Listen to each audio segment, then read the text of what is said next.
Magandang araw mga kachinggo! Muli ito ang inyong Imo at ngayon nga for today's video ipapakita natin ang ating shopping day sa Home Plus.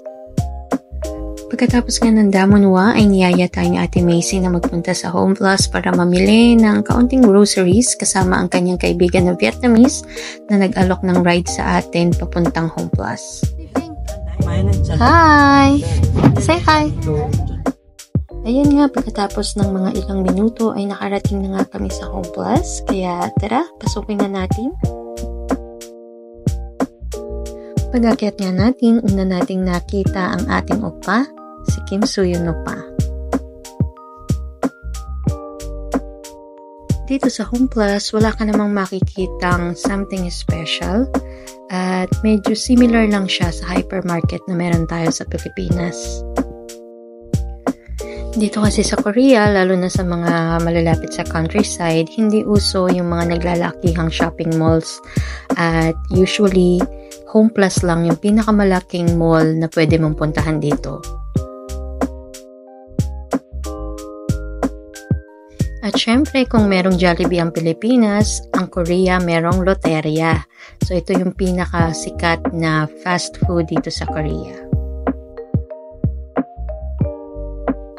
Ayan na nga at nakikita nyo ang aking madam ay kumuha na ng pushcart para mamili na kami ng mga pangangailangan namin sa bahay. So syempre, Pilipino tayo, pupunta tayo sa 1+1. Ang 1+1 promo ay parang buy one take one sa atin. Kaya mostly ang mga nanay, lalo na mga Pinoy, doon pumupunta sa section na yun.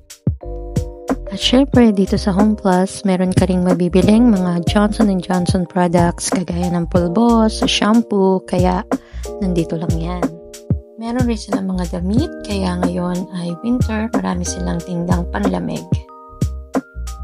At syempre, bumili rin ako ng kape, ang Kanu, ang paborito namin ni Kuya Carl.